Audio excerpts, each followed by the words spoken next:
এখনো আপনারা যদি কেউ যান পূর্বাঞ্চল শাখা সংঘ আগরপাড়ায়, ওই অঞ্চলে রামদা ছিল, 100 বছরের উপরে বেঁচেছে রামদা। গুরুদেবের কথাই বলতো সবসময়, গুরুদেব গুরুদেব গুরুদেব গুরুদেব। যখন বিছানায় শুয়ে আছেন তখনও গুরুদেবের বলে মাথার উপর গুরুদেবের চরণ, কি ভালো লাগে কি ভালো লাগে, এরকম করতো। তো একবার কি হয়েছে, ওই বাড়িতে সবাই গুরু অন্ত প্রাণ। তো বড় বউ সে তো উঠেই সকালবেলা স্নান টান সেরেই মঙ্গল ঘটের সেবা করেন, মঙ্গল ঘট জীবন্ত। তখন ওই যে দেওর আছে তার খুব স্নেহের দেওর, সেও গুরুদেবকে খুব ভালোবাসে। তো চাকরি বাকরি হয় না, ওই যে বলছিলেন স্বামীজি কোথায় চাকরি, চাকরি হয় না।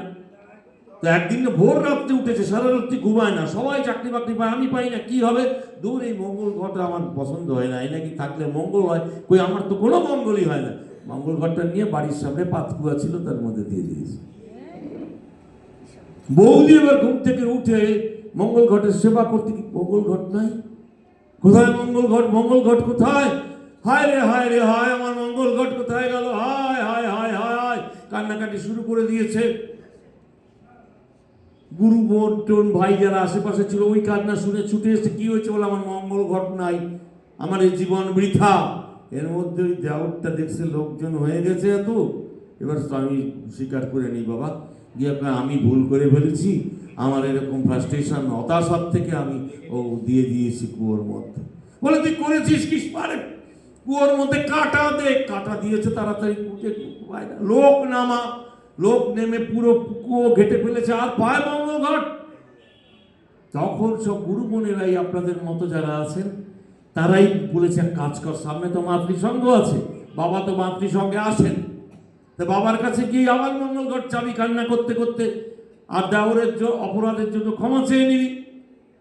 পরে সেই মাতৃসংঘের দিন গেছেন বড় বৌদি, গিয়ে গুরুদেবের স্মরণ করছে, গুরুদেবের স্মরণ করতে করতে চরণ দর্শন করতে পারছেন, তার বড় নাই।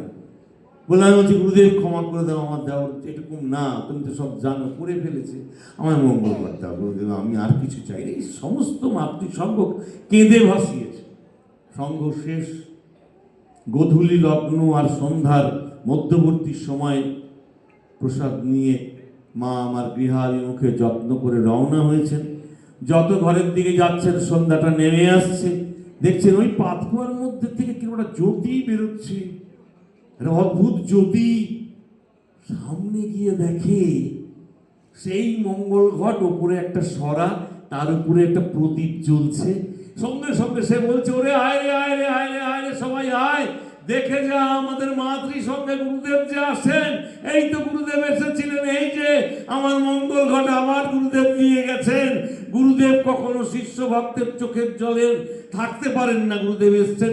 সঙ্গে সঙ্গে ননদিনী ভেতর থেকে সে উলুধ্বনি দিয়ে বলছে, মঙ্গল ঘট ঘরে নিয়ে আসো।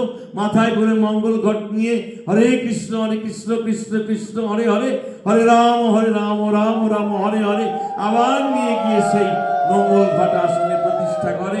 সেই বাড়িতেই রাত্রিবেলায় সন্ধ্যা অদ্ভুতভাবে সব জোগাড় হয়ে যায়, বিরাট ভোগারতির ব্যবস্থা হয়ে যায়, বিশাল ভোগারতি হয়। এই হচ্ছে মঙ্গল ঘট, এই হচ্ছে মাতৃসংঘ। মাতৃসংঘ নিয়ে বলেছি।